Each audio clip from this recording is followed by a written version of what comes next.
Anda ditunjuk oleh Presiden sebagai PLT Menteri ISDM. Ya, betul. Apakah pada tahun yang sama Anda menjabat sebagai Direktur PT Toba Sejahtera? Tidak.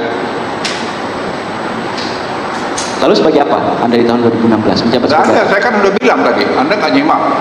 Saya menyimak. Ya udah, Tolong jelaskan pada. kenapa ditanya lagi? Undur diri sebagai komisaris. Jadi harus itu. Oke. Yang ketiga, terkait riset. Sebelumnya tadi saudara saksi menjelaskan bahwa Anda diberitahu oleh staf media Anda. Dan berdasarkan BAP, staf media Anda melakukan analisis. Lalu analisis apa yang disampaikan oleh staf Anda kepada saudara saksi? Ya, seingat saya disampaikan bahwa apa konteks daripada YouTube itu adalah fitnah kesimpulannya dan tuduhan karena tidak ada basis datanya. Dari saya belajar bekerja dan semua anak-anak buah saya beritahu kita berbuat sesuatu basisnya data, fakta. Jadi jangan kita ngarang. Jadi kalau masuk asumsi-asumsi itu sudah tuduhan. Itu yang saya tidak mau. Baik. Apakah staf media Anda menyampaikan hasil riset dari yang dilakukan oleh sejumlah organisasi masyarakat sipil dalam hasil analisis itu? Ya, tapi tidak disampaikan. Saya selalu tanya, ada basis datanya enggak? Tidak ada. Masih? Baik, cukup majelis. Ya?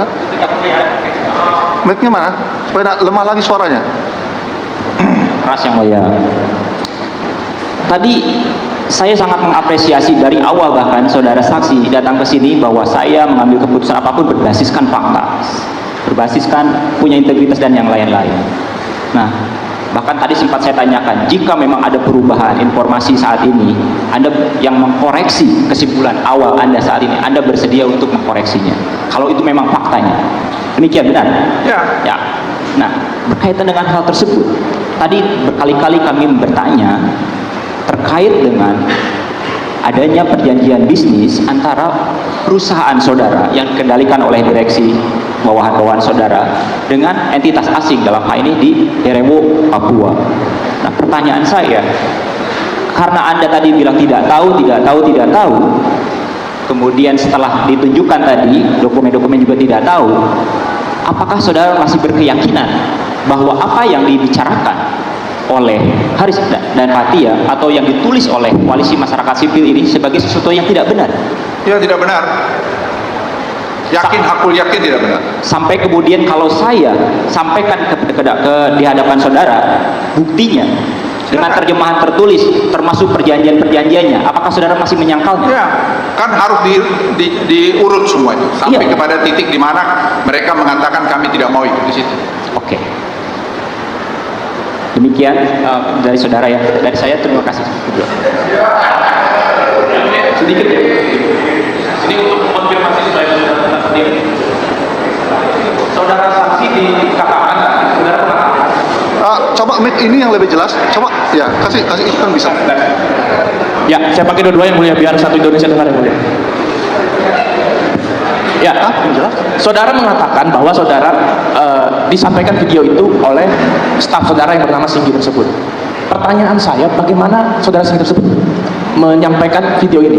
Apakah sudah ada kesimpulan bahwa ini tuduhan tidak benar atau kemudian kesimpulan itu Anda buat sendiri? Apa tadi? Saudara menyampaikan bahwa saudara mendapatkan informasi video ini dari staf saudara, di briefing seperti itu ya? Ya. Betul tidak? Betul. Bagaimana staf saudara yang bernama Singgi itu membriefing saudara? Apakah staf tersebut sudah menyimpulkan bahwa ini ada tuduhan yang tidak benar terlebih dahulu, atau kemudian baru Anda menilai berdasarkan penilaian Anda pribadi? Saudara Singgi ini pembantu saya yang paten. Saudara saksi fokus kepada yang Saya mau jawab. langsung to the point Saya aja, jawab. saudara saksi. Anda kalau mau berikan jawab itu supaya komprehensif, supaya Anda tahu. Yang memberikan briefing Itu tadi pertanyaan bukan pemimpin apa yang diinginkan, tapi bagaimana keinginan mereka terpenuhi. Nah itu, kalau pemimpin yang diinginkan oleh masyarakat itu pemimpin yang tegas, mengayomi rakyat, yang adil, mensejahterakan rakyat, ya kan? Pemimpin yang bisa melindungi segenap tumpah darah tanah air dan rakyatnya, kan itu. Tinggal nanti kemudian porsi seorang pemimpin seperti apa, silakan nilai dari sudut pandang netral dalam pengertian itu ya memang fakta fakta dan kenyataan. Nah, bagi orang-orang karena ada kepentingan, misalkan kepentingan dia mencari cuan, mencari uang agar supaya dia misalkan terkenal, dipakai, kemudian dibayar, kemudian karena dia sakit hati kalah, nggak ketemu. Apalagi kalau kemudian mereka adalah orang-orang yang punya latar belakang intelektual, ya, seorang profesor, kemudian dia tahu undang-undang bahwa memang seorang presiden itu bisa di impeachment atau digulingkan itu, tetapi memakai mekanisme yang sudah disepakati bersama melalui Undang-Undang Dasar 45, yaitu pasal 7 huruf A dan B, yaitu jikalau ada presiden yang korupsi, menerima suap, perbuatan tercela, melecehkan, kemudian dia tidak bisa menjalankan tugas sebagai seorang presiden atau wakil presiden, itu bisa di-impeachment. Tapi mekanisme yang harus dilakukan adalah melalui DPR, melalui MK, dan melalui MPR. Nah, bagi orang yang paham tentang undang-undang kemudian dia mengajak untuk menurunkan tengah jalan, saya pastikan dia bukan orang baik dan dia tujuannya adalah kepingin menghancurkan negara. Begitu, Harida Jas ya. Saya langsung ke Bang Radio Republik Indonesia, luar biasa nih, dan Bang Yanto, silakan Bang Radio. Oke, makasih Bang Komis ya. Saya nyimak tadi statement dari yang baru saja lewat ya. Siapa namanya tadi Pak? Siapa namanya? Iya.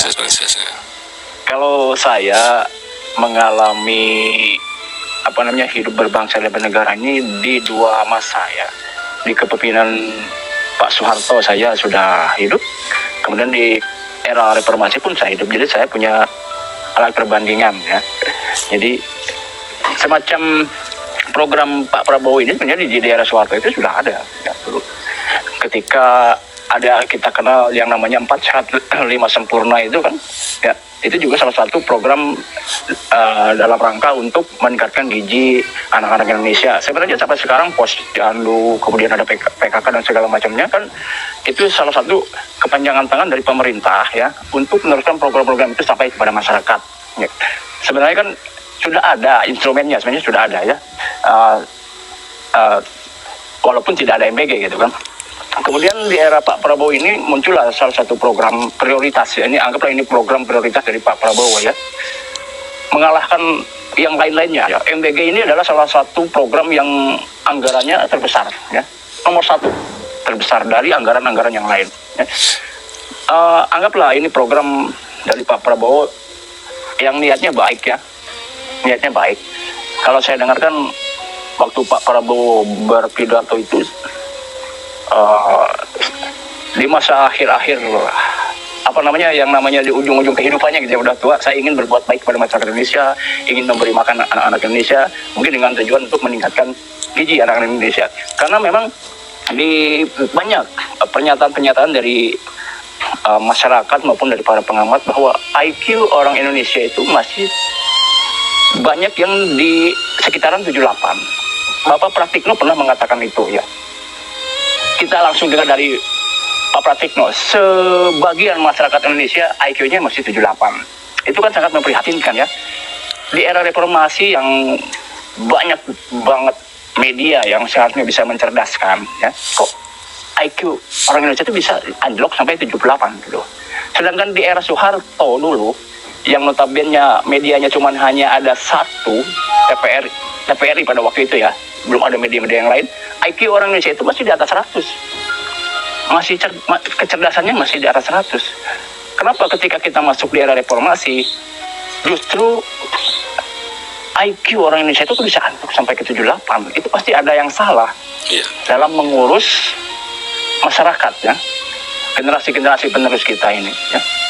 Di era Soeharto itu posyandu yang memberikan asupan gizi terhadap masyarakat itu kontinu berkesinambungan, menyentuh langsung ke akar rumput, sampai diperhatikan dari sejak lahir, ditimbang, terus diperhatikan sampai balik.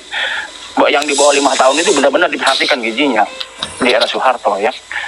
Nah, MBG ini saya harapkan juga bisa berhasil seperti program pada era Bapak Soeharto ya. Jadi yang kita harapkan ya, SDM yang menangani MBG itu memang memiliki kapasitas ya untuk menangani program yang besar ini ya. Jangan sampai program yang baik ini nanti menjadi program yang gagal, gitu kan? Karena diurus oleh orang-orang yang memang tidak kompeten di bidangnya, Bang. Seperti ketua BGN ini kan sebenarnya bukan ahli gizi nih, ahli serangga ini. Bagaimana ini? Ahli serangga ini bisa duduk di ketua BGN, Badan Gizi Nasional, kan? Itu salahnya bangsa kita itu di situ, Bang, menempatkan orang yang tidak sesuai dengan keilmuannya. Apakah tidak ada orang Indonesia yang memang ahli di bidang gizi? Saya rasa banyak, ya. Kenapa kok yang dipilih ini kok ahli serangga, gitu kan? Bahkan sampai juga ke desa-desa yang menjadi ketua-ketua SPPG-nya juga tidak memiliki jurusan yang memang seharusnya memiliki keilmuan ya di bidang memberikan asupan gizi terhadap masyarakat yang di bawah, ya, generasi-generasi penerus kita, ya. Ini kan tujuan Pak Presiden Prabowo ini mulia banget ini, supaya IQ orang Indonesia itu bisa meningkat lah, gitu. Bisa naik gitu, ya kan? Jepang aja dulu, Jepang ya, ketika Jepang dihajar nuklir oleh Amerika, hancur lebur pada waktu itu. Yang pertama dibangun oleh Jepang itu apa? Sumber daya manusianya, Pak.